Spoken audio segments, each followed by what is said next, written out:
A man stands near Nancy Guthrie's front door. He is caught on camera. He remains completely unidentified. And nearly 3 months after Nancy vanished, not a single person has stepped up to identify him. That grainy, frozen frame, a face somebody out there has to recognize, is the biggest unsolved mystery in a case packed with them. Detectives have the footage. The public has seen it. But the dead silence surrounding this guy? It really doesn't feel like an accident. But here is what's even creepier than the camera footage. It is the questions detectives started asking once they looked backward instead of forward. Not who lurked by the door that night, but who had haunted that same property for years. Who learned the exact layout through sheer proximity, not planning. Who had gathered enough insider knowledge to glide through a dark house, inside a 41-minute window, without a single moment of hesitation. Brian Enton's newest reporting highlights something the initial investigation clearly missed, or simply failed to act on quickly. The terrible truth of what happened to Nancy Guthrie might not have come from outside her world that fateful night. It may have lurked inside that world for a very long time. Let's get right into it. Day 87 in the Catalina foothills looks totally different from day 1. That early search urgency has hardened into something far more difficult to name. Flowers still show up outside Nancy's house. Yellow ribbons stay wrapped around neighborhood trees and mailboxes. This community absolutely has not moved on yet. They have slipped into a heavy, sustained grief. It is the crushing weight of just not knowing, having zero funeral to attend, no final answers to anchor their loss, just a lingering absence. And right into that heavy atmosphere, the FBI reportedly returned, not carrying a massive break in the case, not holding an arrest warrant, but bringing the specific, methodical focus of detectives who have not closed this file and never plan to. They are circling back, rechecking witness statements from weeks earlier, hunting down tiny details that got logged during those early interviews, but were largely ignored while the bigger picture was coming together. One of those key witnesses was Aldine, Nancy's next-door neighbor. Aldine was among the very first people detectives questioned after Nancy disappeared. What she reportedly saw during that crucial overnight timeline, a dark figure slipping through the neighborhood, the exact timing, the strange quality of that movement described as feeling completely wrong in a way she could not fully articulate, made her one of the most vital civilian witnesses during that early investigation phase. The FBI came back to her multiple times. That tells us something. When federal agents return to the exact same witness over and over, it is not because earlier talks were inconclusive. It happens because the picture sharpened enough that those old details suddenly slide into a framework, giving them a heavy new weight. Something Aldine mentioned during week 1 means something entirely different by week 12, and investigators must hear it again, framed by everything they currently know, to fully grasp what it means. And then, there is the casita. Nancy's property reportedly featured a casita, a totally separate living space that got rented out for extended periods, which means that over the years, several different people possessed direct, ongoing residential access to her property. People who woke up inside the perimeter of Nancy's home daily. People who knew the blind spots between buildings, the exact timing of Nancy's routines, which lights switched on when, and which security cameras covered specific angles. That is not some hypothetical familiarity. That is documented, time-stamped knowledge, the exact kind you track through rental records, leasing agreements, and background checks that detectives can trace backward across years of neighborhood history. The central question this backward-looking investigation tried to answer was incredibly precise. Is there someone in Nancy's long rental history whose knowledge of her property matches the operational awareness her kidnapper clearly had? That angle is reportedly still being actively worked. Here is where the search operation controversy kicks in, and it matters far more than you might think. The United Cajun Navy offered help. For anyone unaware, the United Cajun Navy is a volunteer search and rescue crew boasting a highly legitimate track record. They brought a serious offer. Drones, K-9 teams, aerial mapping, thermal imaging, and the raw manpower needed to run massive desert grid searches across that brutal Catalina foothills terrain. The Arizona desert is completely unforgiving, massive, and a nightmare to search even with major resources. If Nancy is out there, if her physical remains are trapped somewhere in that rugged Tucson terrain, finding her absolutely demands the systematic, resource-heavy search operations that groups exactly like the United Cajun Navy are built from the ground up to execute. But the sheriff's office reportedly flat-out declined their offer. We need to sit with that for a second. Because in the context of a missing persons case that insiders repeatedly called dangerously under-resourced during its early days, rejecting a massive volunteer organization offering free drones, K9 units, and thermal imaging, and aerial mapping is a choice that demands a real explanation, one the public never got. Could there actually be legitimate, operational reasons for this? True. Active investigations often reject outside help, because civilian search teams can easily destroy evidence, because the official investigation usually has a very specific reason for keeping search areas completely quiet, because the legal nightmare of bringing random volunteers into a major federal probe is way more complicated than it looks from the outside. But offering help and getting shut down while massive stretches of desert remain unsearched creates serious friction. It is a tension point that federal investigators, journalists, and Nancy's family all feel deeply, because somewhere out in that desert, an answer is hiding, and the haunting question of whether every available resource was used to find her is far from being satisfactorily closed. Let's step back and look at the unknown man by the door together. He doesn't exist in isolation. Aldine saw someone that dark night. She couldn't make out a face, but she nailed the timing and movement so well that federal agents found it worth revisiting over and over. That security footage captures a man lingering right near Nancy's front door. Detectives are digging backward, tracking anyone with a prior connection to the property. Meanwhile, an unidentified strand of hair from inside the house sits in an FBI lab.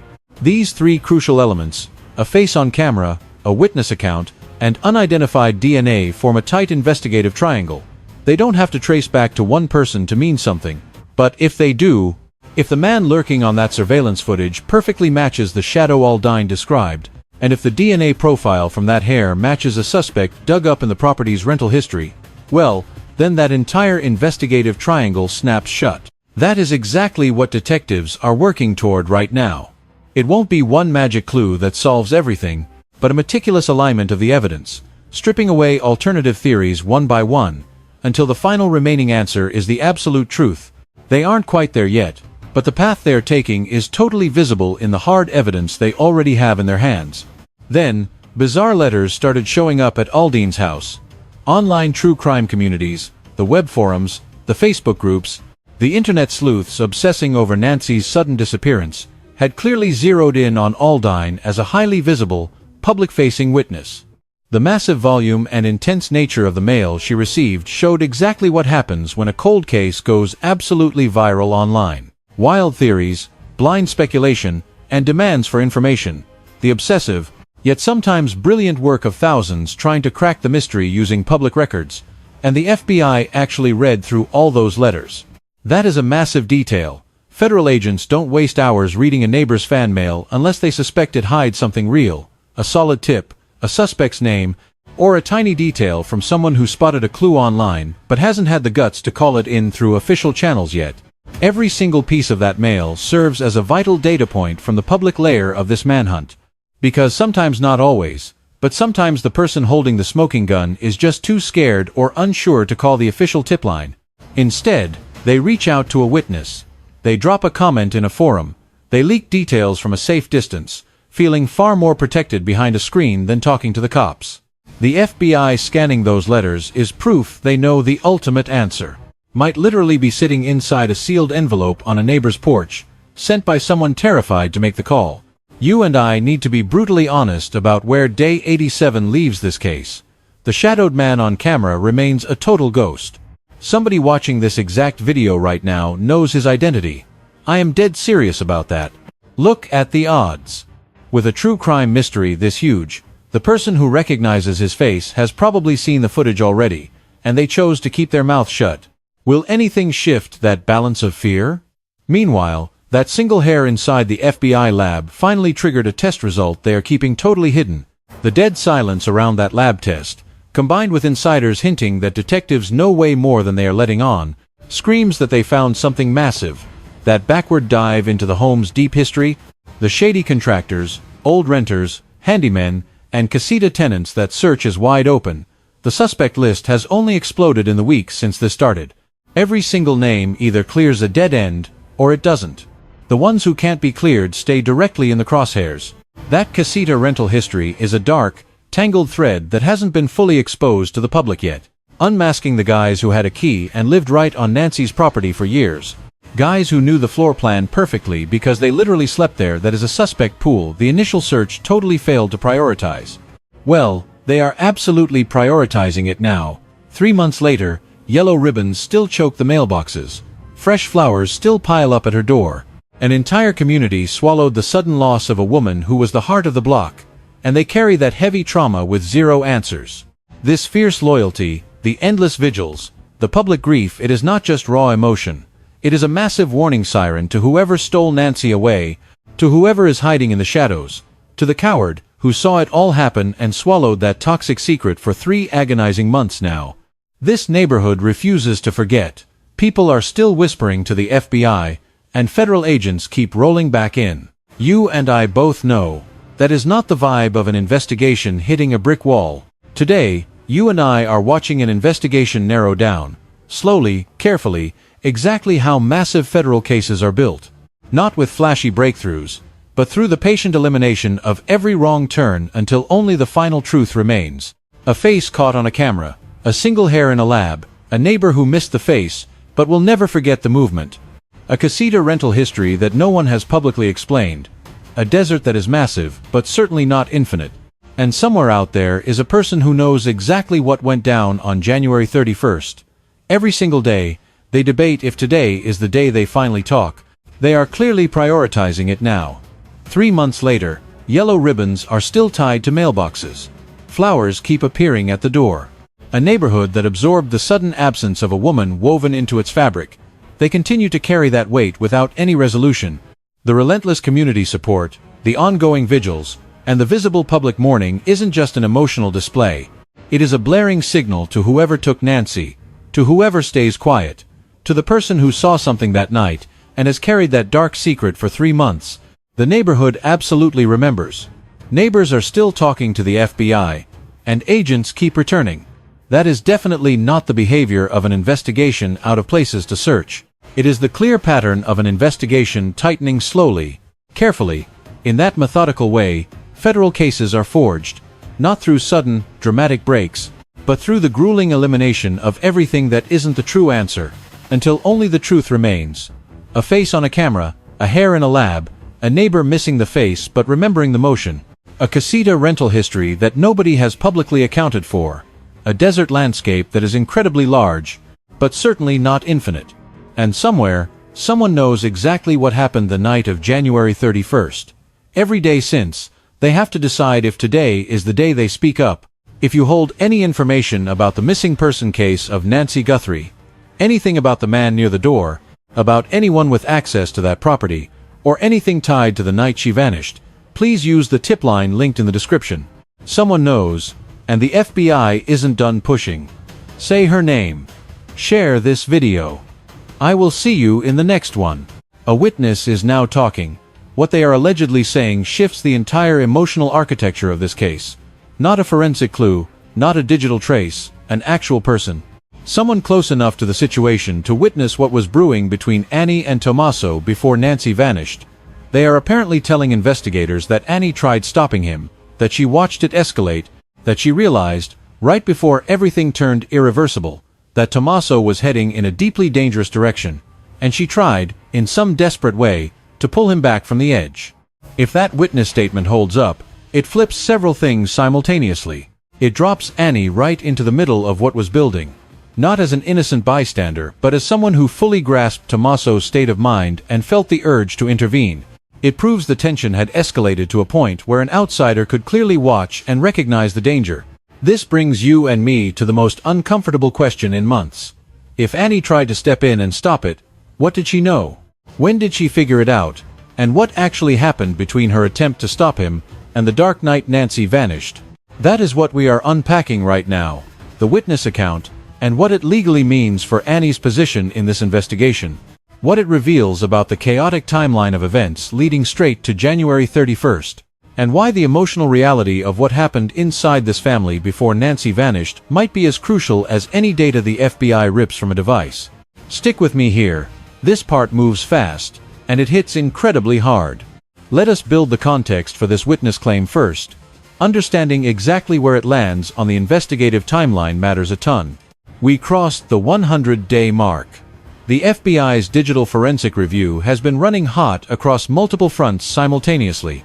The telegram findings, the deleted messages, metadata reconstruction, and the Bitcoin tracing, all of that builds a cold, technical picture of what went down. A picture built strictly from timestamps, ghost data, transaction logs, and communication gaps that never close cleanly, no matter how hard detectives examine them. What the witness account introduces is wildly different from all of that. Something entirely human. Not a data point, but a raw memory. An observation from someone standing inside that emotional powder keg before it became a criminal case. Someone who watched the toxic dynamic between Annie and Tommaso, seeing something so concerning that they immediately took notice. They specifically clocked it, registered the intense danger, and remembered it clearly enough to outline it for investigators months down the road. Witness accounts in missing person investigations carry a very specific weight that forensic evidence alone just cannot provide. Digital evidence tells you what happened. It hands you the sequence, the exact timing, and the behavioral footprint of everyone involved. What it absolutely cannot give you is the internal emotional state. The why, what the people involved actually understood about their actions. And whether their choices were calculated or purely reactive, planned out in advance, or reached through a cascade of tiny decisions that felt totally survivable at the time. Witness testimony cracks open that inner layer. It hands investigators a clear window into the psychological reality that a cold forensic record can document, but never truly explain. That distinction matters intensely, legally, and narratively. You and I are looking at a planned attack by someone who was clearly escalating. A partner saw the threat and tried stepping in. This gives us a totally different psychological and legal reality compared to some random blowout nobody saw coming. The witness statement reportedly pushes this investigation firmly toward the former. So, what does the phrase, "Annie tried to stop him," actually mean right now? We need to unpack this carefully. That vague phrase shifts the whole story, depending on key details the police still have not made public. When did she step in? What did she do? And what exactly was she trying to prevent? Just a bad mood? A specific plot she suspected was coming together? Or maybe something she explicitly heard that scared her enough to act? If Annie tried to stop Tommaso right before the night of January 31st, if she actually stepped in during those final days or hours before Nancy vanished, then it puts both of them in a situation where the plot, or the anger fueling that plot, was obvious enough beforehand that someone close recognized it as a real, imminent threat. That is a massive legal detail. It means whatever happened that night was not some random, wild outburst nobody could have guessed. They were clear steps in a dangerous, visible direction. Visible enough that Annie reportedly saw it coming and made a hard choice to intervene. If she tried earlier, weeks before that night, during the long stretch of mounting money issues and growing anger investigators have focused on since day one, then it proves a buildup of tension that no amount of crime scene data could ever fully show.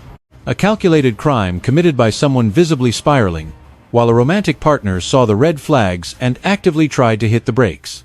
That paints a completely different legal and mental picture than a random, out-of-nowhere snap that nobody expected and nobody caught wind of. The reported witness statement shoves this case right into that category. So, what does it really mean when they say Annie tried to stop him? You and I need to break this down. The wording is vague, and the true meaning depends entirely on specific facts that are still sealed from the public. When exactly did she push back? How did she do it? What was Annie actually trying to stop? A dark mood, a dangerous plan she suspected was quietly coming together in the background, or something she explicitly heard that freaked her out enough to step up? If Annie tried to block Tommaso right before the night of January 31st, if her pushback happened in the last few days or hours before Nancy suddenly disappeared, then it traps both of them in a reality where the scheme, or the rage driving the scheme, was clear enough in advance that a close loved one spotted it as a highly specific, fast-approaching danger. That is a huge deal for this case. It proves the events of that evening were not some shocking, sudden explosion nobody could predict. They were obvious actions moving down a clear path, obvious enough that Annie supposedly saw the crash coming, and deliberately chose to steer away from it. If she pushed back earlier, weeks before that night, during that long phase of crushing debt and bitter anger the police have been building their whole case around from the start, then it maps out the tension in a way that physical evidence at the scene just cannot match. Annie stepped in, it did not work, and she went quiet. Not because she did not care, but because the fallout of pushing harder, of telling outsiders what she knew, was simply too terrifying. The family ties, the blind loyalty, the terror of public exposure, the absolute dread of being the one who destroys everything over a gut feeling she might have desperately hoped was just in her head. All of that heavy baggage can crush you into a silence that barely feels like a choice. It feels like the only survival move in an impossible trap. Or Annie intervened. She failed. And she knew exactly what was coming. Knew it well enough that her silence was not frozen panic, but a choice. A calculated choice about what she was willing to stomach, and what she was not. When 0 hour hit, we still do not know which of these theories matches the real truth. What we do know, what the witness proves, is that Annie had the inside track. She spotted the red flags, she made at least one real push to alter the course of events, and the train kept moving. Those hard facts belong to the official record now, and they are being picked apart with the massive power of an FBI probe. Come with me on this next part. Let's tie the witness account straight into the digital evidence, because this is where both clues merge into something way stronger than they are alone. If Annie tried stopping Tommaso through a text, a phone call, a quick voice memo, or any chat over a device that leaves a footprint, then that message is buried, somewhere in the digital trail the feds have been piecing together. You and I should look at what investigators are hunting for in that digital footprint, based on what the witness dropped. Texts between Annie and Tommaso during those crucial weeks before January 31st. They need proof that things were heating up, perfectly matching exactly what the witness claimed was going down. Texts where Annie's vibe flips from totally normal and everyday into something frantic. Pure panic. She is desperately trying to fix a specific problem, while Tommaso's replies get dangerously brief, freezing cold, and totally checked out. The exact digital footprint of a guy who entirely stopped caring about what she has to say, blowing right past her panic toward a dark choice he already made. Hard proof that Annie brought up Nancy. Specifically, the money problems, and whatever Tommaso was plotting after getting a massive door slammed in his face. Look, if she really tried to stop him, she was stopping a specific threat. That detail would absolutely leave a mark online, even if the texts were wiped clean. Deleted data always leaves a permanent scar. The raw metadata hiding behind a trashed text thread still proves it was sent. The sheer size of that text history usually survives even when words get wiped. Ghost data. It is the permanent fingerprint of a chat that no longer has readable words. Then we have Annie's own cell phone habits during that crucial window on January 31st. If she actually knew what Tommaso was doing, if she realized exactly what was being plotted, either in real time or just hours earlier, her phone activity during that stretch tells a massive story. Did she desperately text Nancy? Did she call Tommaso? Or did her phone go completely dark? That exact calculated silence detectives keep flagging as a huge red flag for everyone in this case. The FBI is supposedly rebuilding this exact timeline across every single device tied to this investigation. This fresh witness statement hands the feds a real, human storyline to anchor their digging. It literally maps out exactly what they need to find in those chat logs. Hard proof of an intervention. Proof that it completely failed. And cold evidence of what really went down in the dark hours right after that failure. You and I need to talk about the heavy price this witness paid to step up. That cost is brutal, and it proves just how explosive this update really is. This witness is definitely not a random outsider here. They run in the exact same circles, positioned close enough to watch this toxic dynamic unfold with incredibly chilling, specific detail, which means they have been dragging this dark secret around during the entire Resmont investigation. Through that messy first week, way past the 100-day mark, watching every single news report and public update roll out, just quietly sitting on what they knew, sitting on a massive secret tied to a major felony, knowing it before the violence even happened, and swallowing it during the manhunt that destroys you. It builds up. It creates crushing pressure, forcing a brutal inner battle over what guilt actually means when you are not the one who pulled the trigger or broke laws, but you are absolutely the one who saw the train wreck coming and did nothing to stop it. Honestly, most people holding secrets in true crime cases like this stay silent. The walls are too high. The absolute danger of ratting on people you know, knowing your words will destroy their entire lives, is terrifying. The sheer panic of sitting down with federal agents to point the finger at your own friends is not just abstract. You feel it in your bones. Look at the data on domestic abuse. It always proves that the people closest to a ticking time bomb are the absolute last to see it coming. Not because they are stupid, but because facing reality means accepting a monster lives inside someone you deeply love. Waking up to that nightmare and actually taking action takes a level of raw courage most people never ever find. But Annie apparently stepped up. And what she actually did once she saw the truth is the massive mystery this entire case revolves around now. Because seeing danger does not protect anybody without action. It is just knowledge, and knowing about a deadly threat you failed to stop brings its own heavy moral and maybe even legal consequences when the dust finally settles. The gap between Annie stepping in and Nancy vanishing is the exact difference between knowing and doing enough, and whether that gap just comes down to human panic under impossible conditions, or if it points to something way more calculated, is what detectives are currently digging to find out. We need to tackle this rumor that Annie's pushback gets her totally off the hook. That theory is blowing up online right now, and you and I must break it down. The internet's logic says, if Annie tried to block Tommaso, she obviously didn't want this tragedy. Therefore, she is completely innocent. They think the investigation is wasting time on her. I get why people think that, but it is dangerously wrong. Simply trying to hit the brakes and actually being innocent of setting up the crash are totally different things. They are not even closely related. You and I both know a person can try to stop a disaster, while still knowingly or unknowingly laying the groundwork that made it happen. Did Annie supply the access intel used to orchestrate this crime?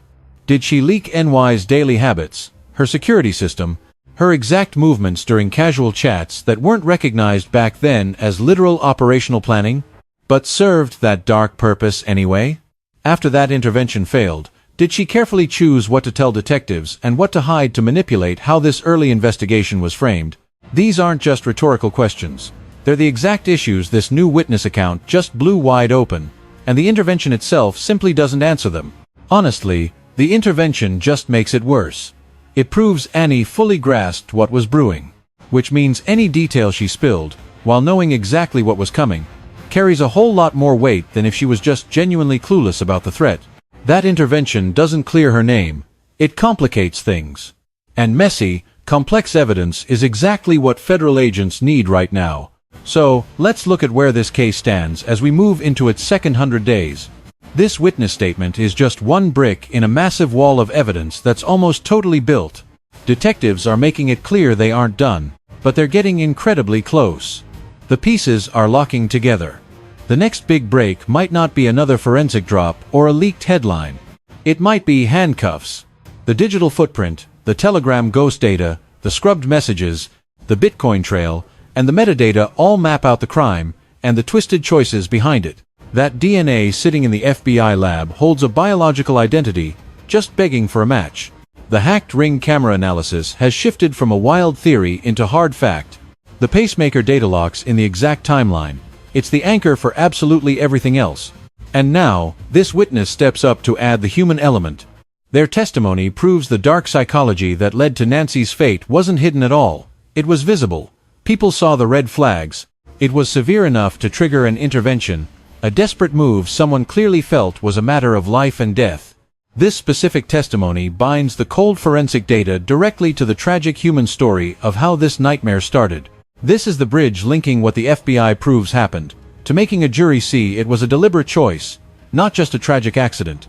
Nancy's family has been fighting for that exact missing link since day one.